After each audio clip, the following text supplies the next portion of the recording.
Who raised you more, your parents, your grandparents, or someone else? You know how families can sometimes blindside you with what they present as an act of pure kindness, like the way my son Mark appeared at my doorstep one crisp autumn afternoon in our quiet Omaha neighborhood,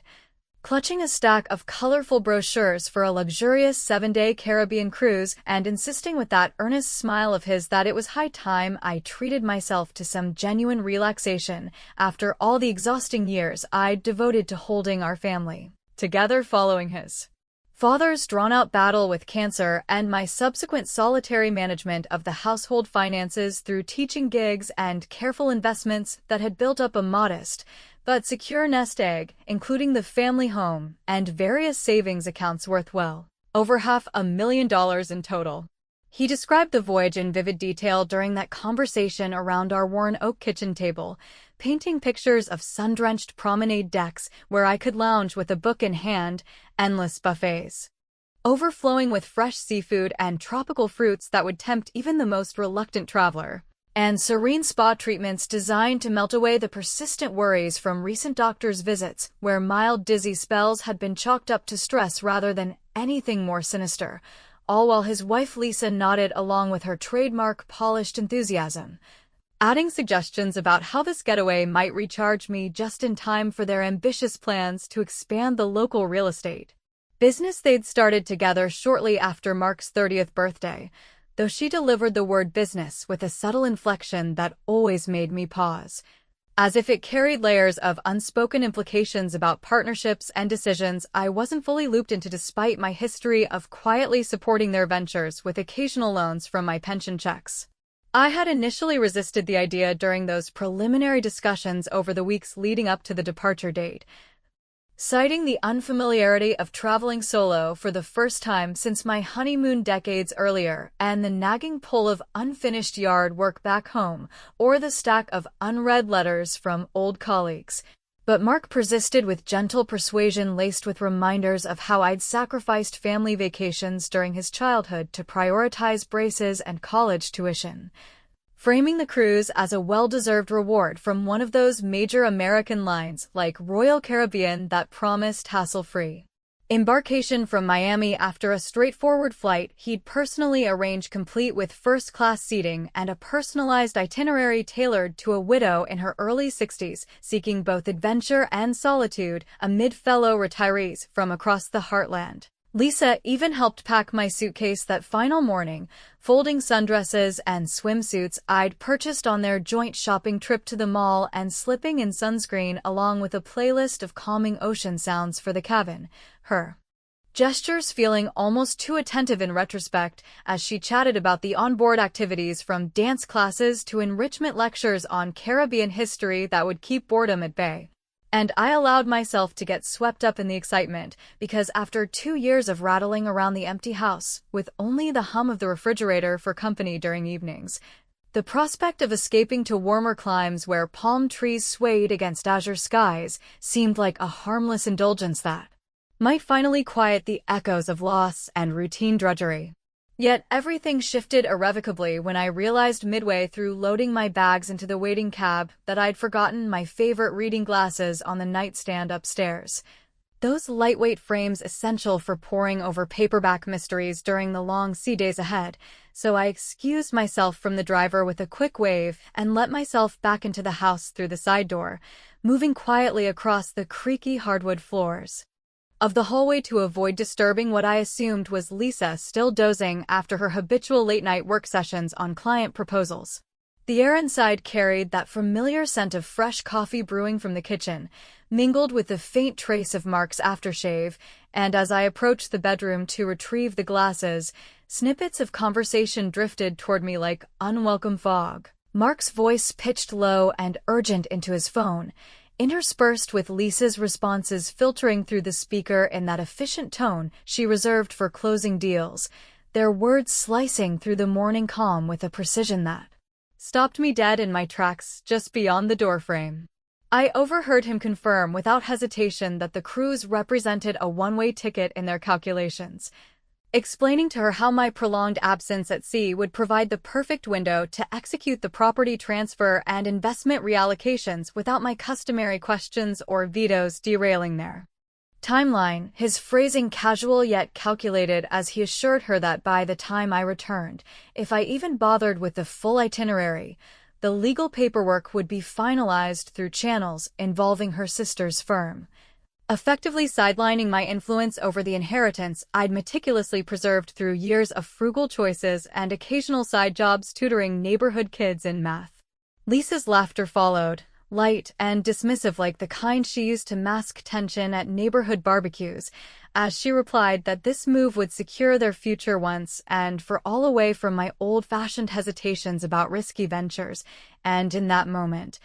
with my suitcase waiting innocently by the front entry like a symbol of misplaced trust, a surge of betrayal-fueled clarity crashed over me, transforming the hurt into a steely determination that whispered, "Fine, go ahead and play your hand the way you envision it, but you'll come to regret this deception 3 distinct times over." Beginning with a subtle maneuver they wouldn't anticipate until the fallout rippled back to shore. Rather than storming into the kitchen to unleash a confrontation that would only allow them to weave alibis or feign innocence with practiced ease, I retrieved the glasses in silence, my mind already formulating the first layer of retribution as I recalled the quick visit I'd made to our family attorney 2 days prior under the guise of routine estate review, where I'd instructed him to embed a contingency clause in the trust documents that would freeze any unilateral changes unless verified by my personal biometric signature obtained remotely, a clever bit of modern legalese inspired by those late-night true crime podcasts I indulged in to unwind, ensuring their schemes hit an invisible wall without a single accusatory word from me. As the cab ferried me toward the airport through the familiar streets lined with maple trees shedding their fiery leaves, I stared out the window replaying the Overheard exchange in loops that mixed maternal sorrow with a wry amusement at their underestimation of a woman who'd navigated life's storms from empty nester syndrome to the quiet vigilance of solo widowhood. And by the time the plane lifted off for Miami, the anticipation of the ship's vast decks stretching out like an uncharted battlefield began to stir a cautious thrill within me,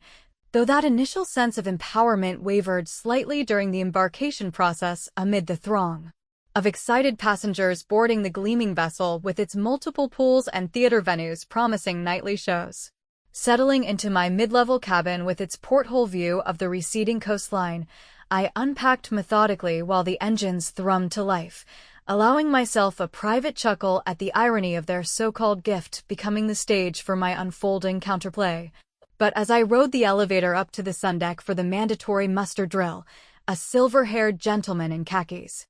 glanced at my name tag and remarked with a furrowed brow that the surname Harper rang a bell from a recent local news blurb about an impending family land dispute in Nebraska, his tone laced with casual curiosity that sent a prickle of unease down my spine, leaving me to grip the railing tighter as the ship sliced through the initial waves, pondering whether this voyage would unearth alliances or adversaries I hadn't bargained for in my quest for threefold reckoning. The initial hours aboard that colossal floating resort unfolded like a meticulously choreographed distraction from the raw ache of betrayal gnawing at my insides, with the public address system crackling to life every few minutes to herald yet another onboard extravaganza, from sunset cocktail hours in the atrium lounge to guided tours of the art gallery showcasing reproductions of famous seascapes that evoked the very freedoms I now questioned in light of my son's calculated maneuver to sideline me during what promised to be the most pivotal financial shuffle of our family's recent history. I meandered through the labyrinthine corridors lined with polished brass railings and carpeted floors that muffled the footsteps of hundreds of passengers, mostly in their retirement years from places like Florida retirement communities or Midwest towns similar to my own Omaha suburb, forcing myself to engage in the mandatory lifeboat drill where the crew demonstrated flotation devices with the enthusiasm of seasoned performers while I scanned faces for any hint of the silver-haired man from the elevator whose offhand comment about the Harper name had lodged in my mind like an uninvited splinter, suggesting my private turmoil might already ripple into public scrutiny. Mark's first text arrived as I ascended to the Lido deck for the welcome buffet, a seemingly innocuous check-in laced with emojis of palm trees and waves that now struck me as mocking props in their theater of deception. inquiring about my enjoyment of the voyage and reassuring me that everything back home remained under control, with Lisa handling the minor household details like forwarding mail and monitoring the thermostat against the encroaching chill of Nebraska's fall. To which I crafted a response dripping with feigned delight about the impeccable service and exotic vistas unfolding beyond the horizon, all while my thumb hesitated over the send button because revealing my knowledge too soon would shatter the fragile illusion, allowing me to observe their next moves from this insulated vantage point thousands of miles from shore. The ship's opulence bordered on the absurd, with its cascading water features in the central promenade and specialty restaurants offering dishes from lobster thermidor to pan-seared scallops that transported diners to upscale eateries in New York or Chicago. Yet I picked at a salad in the corner of the main dining venue, my appetite dulled by the constant undercurrent of suspicion that turned every sip of iced tea into a reminder of how they'd weaponized my trust against me, and it was during this solitary meal that I noticed a woman at the adjacent table, perhaps in her late 50s with sun-kissed skin and a practical bob haircut, staring out at the endless blue with an expression of weary resignation that mirrored my own inner storm. Her plate of untouched fruit salad suggesting a similar disinterest in the forced merriment surrounding us. She introduced herself as Clara from a coastal town near Tampa, a former school administrator widowed 5 years earlier and now navigating the choppy waters of estrangement from her 2 adult children, who had taken to suggesting these cruises as a polite alternative to actual visits or assistance with her mounting medical bills from arthritis flare-ups. Her candor disarming as she described the pattern of evasive phone calls and redirected packages that echoed the very isolation Mark and Lisa seemed intent on imposing upon me through their one-way ticket scheme, and before long we were deep in conversation over shared plates of key lime pie that provided a tart counterpoint to the bitterness of our tales. Her laughter bubbling up with a self-deprecating humor when she likened greedy offspring to those persistent seagulls scavenging for scraps along the beach without earning a single dive into the waves. As the vessel plowed steadily toward our first port of call in the Bahamas, with the sun tracing a lazy arc across the sky that reminded me of lazy summer days spent at Lake McConaughey with the family in simpler times, Clara offered practical insights gleaned from her own brushes with family finance woes, demonstrating on her tablet how to set up alerts for unusual account activity through banking apps I'd overlooked in my analog habits, and even sharing a contact for a discreet investigator who specialized in unraveling elder exploitation cases without the fanfare of courtroom dramas. Her advice delivered with a wink that lightened the load of my burgeoning paranoia, even as it fueled my resolve to counter their plot with precision rather than panic. That evening, as twilight painted the ocean in hues of lavender and gold while passengers gathered for the captain's welcome address in the Grand Theater with its velvet seats and orchestral swells, I retreated to the privacy of my stateroom with its compact balcony overlooking the wake foaming white against the darkening sea, the intermittent Wi-Fi signal flickering like a hesitant ally as I logged into the secure portal for our joint investment accounts using the emergency access code I'd retained from the days of co-managing household budgets with my late husband, methodically reviewing recent transactions that revealed subtle shifts toward high-risk real estate flips in Mark's portfolio, suspiciously timed with the cruise dates and bearing signatures that looked too neatly aligned with Lisa's professional network. Seizing the opportunity presented by the upcoming port stop, where satellite connectivity would peak amid the island's bustling markets, I composed an anonymous email to the Nebraska Real Estate Commission detailing irregularities in those dealings, such as undisclosed conflicts of interest and premature fund withdrawals that could trigger an investigation without directly implicating me, attaching redacted statements that painted a picture of potential malfeasance clever enough to ensnare them in bureaucratic red tape for weeks if not months, a second layer of retribution that brought a satisfied smirk to my face as I imagined their faces paling upon receipt of the official inquiry notice back home, thinking to myself what a duo of scheming weasels they truly were for betting on my complacency after all the sacrifices I'd made, from skipping vacations to fund their dreams. Hitting send felt like casting a line into troubled waters with the promise of a substantial catch, and I allowed the tension to uncoil slightly as I joined Clara for a late-night stroll along the upper deck where stars emerged like distant confidants overhead. Our footsteps syncing in rhythm with the gentle roll of the ship while she regaled me with anecdotes of outmaneuvering her son's attempts at power of attorney through simple notarized affidavits that turned the tables without a courtroom battle, her camaraderie providing a balm against the solitude that threatened to overwhelm me in this artificial paradise. Yet that fragile equilibrium shattered upon returning to my cabin later that night, the door clicking shut behind me as I flicked on the lamp to reveal a crisp envelope propped against the pillow on the neatly made bed. Its stationery mimicking official legal letterhead with my name typed in bold across the front and a wax seal that evoked old-world formality amid the modern cruise luxury. And as I tore it open with trembling fingers under the soft glow of the bedside light, the contents unfolded to expose a purported amendment to the family trust dated just 2 days before departure, bearing what appeared to be Uncle Ray's authentic-looking signature endorsing Mark's expanded authority over the assets, including the Omaha property and investment portfolio. A revelation that twisted the knife deeper by implicating my late husband's reclusive brother whom I'd always viewed as the family's neutral elder statesman distant from such machinations, leaving me to sink onto the edge of the bed staring at the porthole where the moonlit sea stretched infinitely, my mind reeling with the horrifying possibility that the web of deceit extended further into our fractured lineage than I'd ever suspected, and that the approaching island lights on the horizon might illuminate paths back to confrontations I wasn't prepared to face alone. The envelope's contents lingered in my thoughts like a persistent fog as the ship ventured deeper into the Atlantic swells that began to rock our floating haven with increasing insistence, turning what had been a gentle cradle into a more insistent shove that sent plates sliding across dining tables and prompted announcements from the bridge about minor course adjustments to skirt the outer edges of a tropical disturbance brewing far to the south.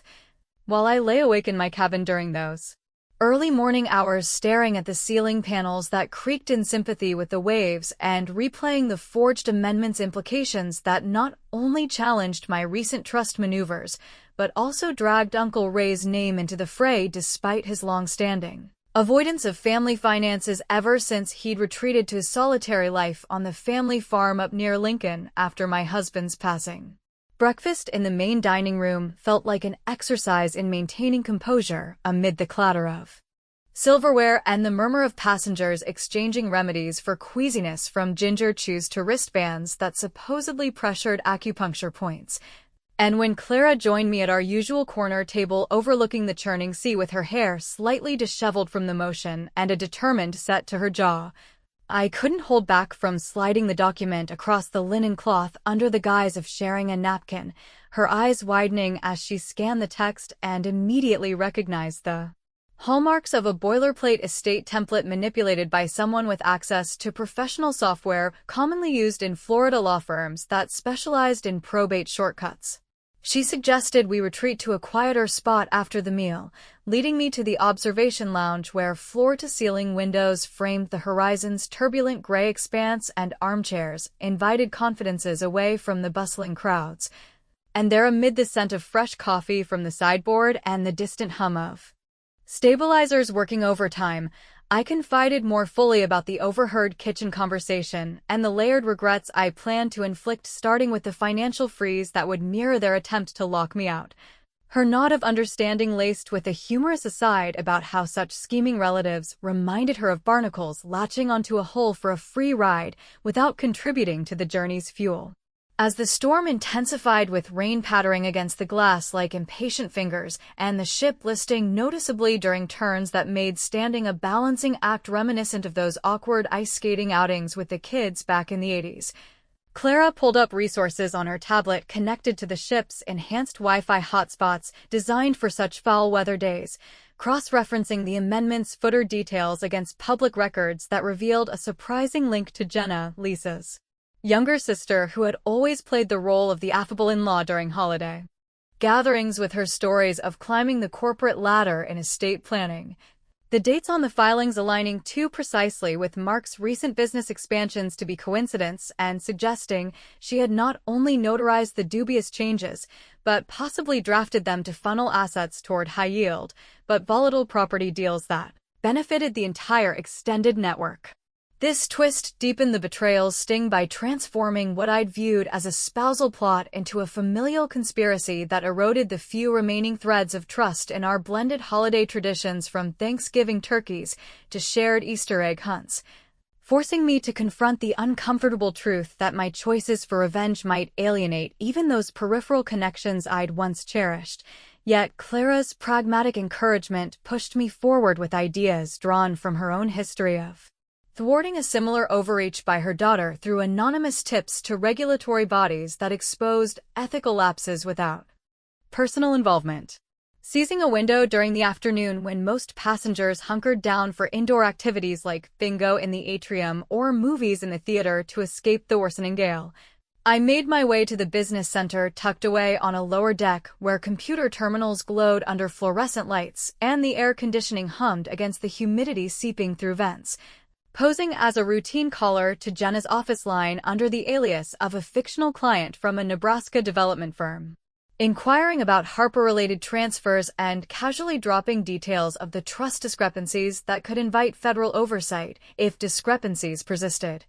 My delivery laced with feigned professional courtesy, but sharp enough with specifics like account numbers partially recited to spark immediate internal panic and audits that would unravel their facade from within. A third partial reckoning that felt witty in its impersonation of their own cutthroat tactics even as it crossed ethical lines I'd navigated carefully in my teaching career by always prioritizing fairness over expediency. Returning to the lounge with a mix of exhilaration and unease churning alongside the ship's motion, I found Clara waiting with steaming mugs of chamomile tea that she claimed settled the stomach better than any pill. Her light-hearted quip about turning the tables on those backroom deal-makers bringing a reluctant chuckle from me as we watched lightning flicker on the distant horizon, like nature's own commentary on familial tempests. And for a fleeting hour the alliance we'd forged provided a counterweight to the isolation amplified by the storm's roar. Her tales of successfully reclaiming control through community legal aid groups inspiring me to envision a post-cruise life rebuilt on firmer ground away from the entanglements of blood ties turned toxic. Yet as the weather began to abate with the captain's evening update promising calmer conditions by dawn and the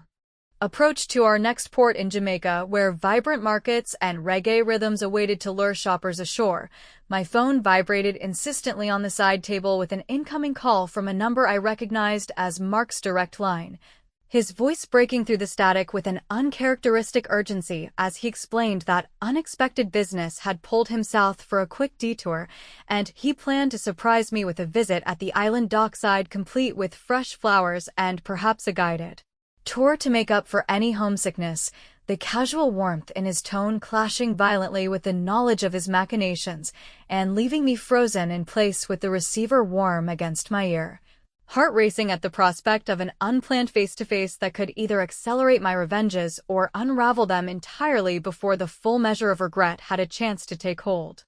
Mark's unexpected announcement of his impending arrival at the Jamaican port sent ripples of calculated caution through my veins as the ship maneuvered into position overnight with the assistance of harbor pilots navigating the narrow channel lined by coral reefs and the distant silhouettes of blue mountains rising like ancient guardians against the pre-dawn sky,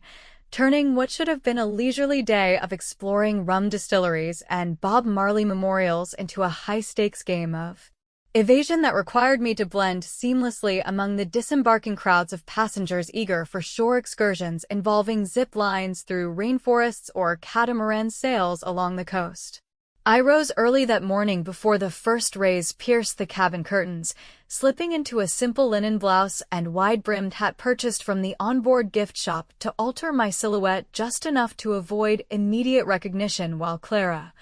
ever the resourceful companion forged in the previous day's stormy confidences, suggested we coordinate our movements via quick texts to maintain the illusion of separate itineraries that would throw off any casual surveillance from the gangway, where Mark might position himself with that disarming grin masking his ulterior motives tied to The estate manipulations we'd uncovered step by step. As the vessel docked with a series of gentle thuds against the fenders and the crew lowered the ramps, amid announcements in both English and patois welcoming us to Montego Bay, I descended into the humid embrace of the island air, thick with the aromas of jerk spices wafting from nearby vendors and the salty tang of the harbor where fishing boats bobbed alongside luxury yachts. My steps purposeful as I wove through the throng toward a waiting shuttle for a generic botanical gardens tour that promised shaded paths and exotic blooms far from the central cruise terminal's chaos, all the while glancing over my shoulder at the figures milling about with maps and cameras, in search of familiar faces that could shatter my fragile anonymity. The shuttle ride wound through streets alive with reggae beats pulsing from open-air bars and children waving from schoolyard fences, providing a momentary respite that allowed my mind to drift back to the countless sacrifices woven into the fabric of our family life from the days when Mark was a lanky teenager dreaming of real estate empires while I juggled night classes for my teaching certification with double shifts at the local diner to cover the mortgage payments after his father's early heart issues foreshadowed the cancer's arrival. Those long evenings spent poring over blueprints with him at the kitchen table now twisted into painful irony as his pursuit of wealth eclipsed the gratitude I'd hoped would anchor our bond through widowhood's loneliness. Clara rendezvoused with me at the garden's entrance, amid cascades of hibiscus and the chatter of tour guides reciting facts about endemic ferns, her presence a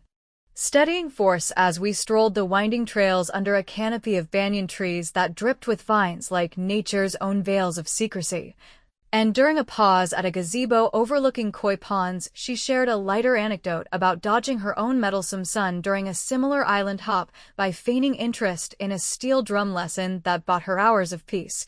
Her humor cutting through the tension with a quip about such family tagalongs resembling persistent mosquitoes buzzing around a hard-earned siesta without a clue about the swatter waiting in the wings. Yet the weight of impending confrontation pressed heavier as we returned to the port area under the afternoon sun climbing toward its zenith, prompting me to seek out a quieter cafe tucked away from the main drag with outdoor seating shielded by potted palms and the hum of ceiling fans stirring the air,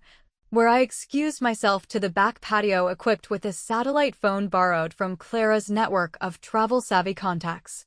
to place an urgent call to my estate attorney back in Omaha, whose voice crackled through the connection with the reliability of a man who'd handled our affairs through 3 decades of life's upheavals from home purchases to end-of-life directives, instructing him with precise details drawn from the forged documents and recent discoveries. I directed the conversion of the majority of my holdings, including the family residence and diversified investments, into an irrevocable trust structured around beneficiaries, like educational scholarships for single mothers and community health initiatives that could only be altered posthumously or through my explicit revocation upon safe return, a layered safeguard that not only neutralized Mark and Lisa's interim grabs, but also embedded clauses requiring transparency reports sent directly to my secure email. The finality of this move delivering a rush of vindication laced with the heartbreaking acknowledgement that such ironclad protections might sever the last vestiges of reconciliation I'd clung to in quieter moments, reflecting on Mark's childhood triumphs, from Little League home runs to his wedding vows promising eternal loyalty. The attorney's confirmation brought a wry satisfaction akin to checkmating an overconfident opponent in one of those strategy board games we'd played during rainy weekends, thinking to myself what a nest of conniving critters they were for forcing a mother's hand into these defensive fortresses. But as I rejoined Clara at the table laden with plates of ackee and saltfish that evoked the comforting familiarity of American comfort food with a tropical twist, her demeanor shifted subtly during our debrief, with a hesitation in her eyes that betrayed more than fatigue from the heat. She admitted over the clink of our iced ginger beers that her involvement stemmed partly from a personal venture in consulting for others facing elder financial disputes, having lost a significant inheritance to a sibling's scheme years earlier and now channeling that bitterness into a discreet service that charged modest fees for advice on countermeasures like the ones she'd provided me. Her confession laced with a defensive edge that made me question whether our alliance rested on genuine empathy or the opportunistic gleam of someone spotting a lucrative case in my unraveling family saga. A dilemma that gnawed at the edges of my trust just as the shuttle ferried us back toward the ship with the sun dipping low and casting long shadows across the docks where Mark's figure lingered in the distance, scanning the returning crowds. Boarding amid the evening rush of passengers clutching bags of souvenirs and sunburned cheeks, I retreated to my cabin as the anchors lifted with mechanical groans signaling departure into the open sea. The routine of unpacking purchases providing a thin veil over the unease until a folded note appeared, slipped under the door during turndown service, its plain paper bearing anonymous script warning that the Harpers represented merely the visible tip of an iceberg with deeper currents involving cruise line insiders who monitored high-profile passengers like myself for vulnerabilities exploitable in offshore dealings.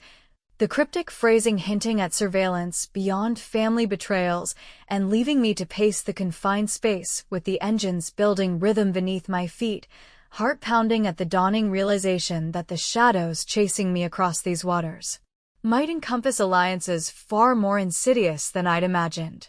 The cryptic note's ominous undertones lingered like an unwelcome stowaway in my mind as the ship surged onward through the final legs of the voyage with the Caribbean's turquoise expanses giving way to the deeper blues of the approach to Florida's coastline, where the captain's daily briefings now focused on debarkation procedures and customs formalities that seemed almost mundane compared to the intricate web of deceptions and countermeasures I'd woven over the past days amid the ship's relentless rhythm of meals and entertainments designed to lull passengers into complacency. I spent the ensuing mornings in the solarium's glass-enclosed haven surrounded by potted palms and the soft gurgle of indoor waterfalls, nursing mugs of strong black coffee while observing the shifting dynamics among my fellow travelers who paired off for shuffleboard tournaments or trivia contests in the lounge, their laughter a stark contrast to the solitude I'd cultivated since Clara's revelations about her consulting side hustle had introduced a sliver of doubt into our budding partnership, prompting me to limit our interactions to polite nods during buffets where she avoided eye contact as if sensing the boundary I'd silently drawn to protect against further entanglements that might complicate my path forward. Mark's communications had escalated in frequency and feigned concern over the satellite network, evolving from casual check-ins about the weather and onboard cuisine to more pointed queries regarding my well-being and any updates on the family business matters he claimed required my input.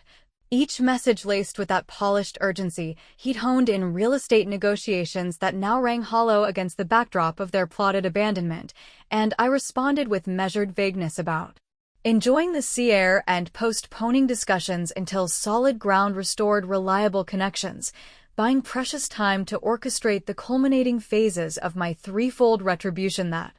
would bind them in regrets as enduring as the ocean's tides. With the vessel now paralleling the eastern seaboard under skies streaked with wispy clouds that evoked the familiar overcast days back in Omaha signaling the end of summer,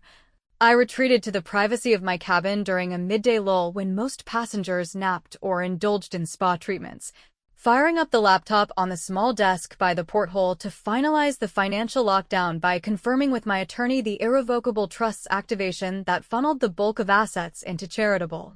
vehicles supporting widows' advocacy groups and educational funds for underprivileged youth. Structures so robustly layered with legal safeguards that any challenge from Mark or Lisa would invite years of litigation draining their resources faster than their speculative deals could replenish them. A move that satisfied the first regret's core by mirroring their attempt to erase my voice from the equation while forcing them to confront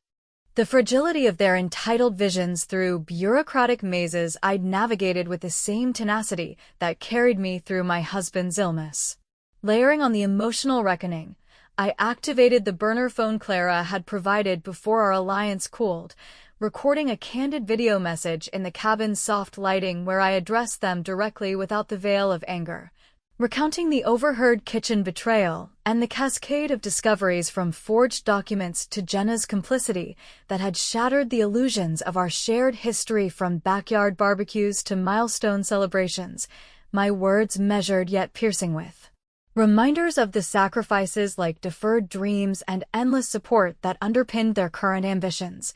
Then scheduling the file to transmit automatically to their personal and professional emails upon docking, along with copies routed to extended family members who might temper the fallout with their own perspectives on loyalty. The third and most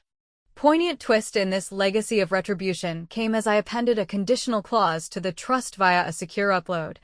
designating Mark as a potential residual beneficiary only after fulfilling a 1-year commitment to volunteer leadership at one of those widow support organizations, a requirement that would compel him to immerse himself in the very vulnerabilities I'd endured, from isolation to financial precarity, ensuring the regret echoed long-term as a transformative obligation rather than mere punishment. Witty in its poetic justice, even as it stirred a pang of sorrow within me for potentially dooming our relationship to this probationary limbo where forgiveness hung as precariously as the ship's stabilizers in rough seas. Clara approached me tentatively during the farewell dinner in the grand dining room adorned with white linens and crystal glassware, where passengers raised toasts to new friendships and safe travels, her expression a mix of apology and curiosity as she slid into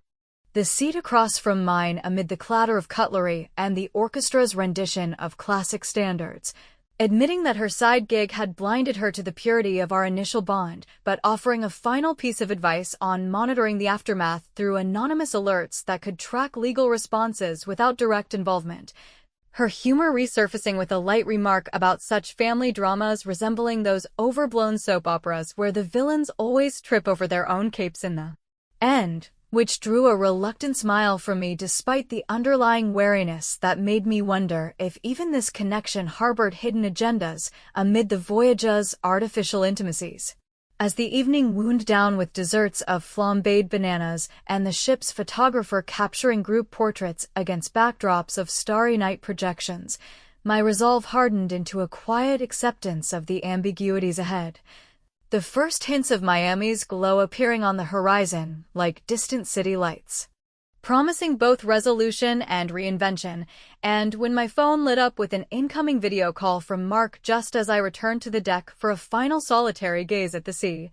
his face filling the screen with a pallor that betrayed the incoming notifications from the trust alerts and the video's impending arrival, I answered with a composure born of the journey's trials, meeting his stammered questions about frozen accounts and cryptic messages with a steady gaze and the simple declaration that their one-way ticket had circled back as a path of profound reckoning, urging him to embrace the regrets 3 times over through reflection, restitution, and perhaps redemption if he chose to navigate the conditions I'd set without the crutch of entitlement. The connection severed amid his protests as the skyline sharpened into view with the ship's horns signaling approach to port, leaving me to gather my belongings in the cabin, now feeling less like a prison and more like a launched vessel.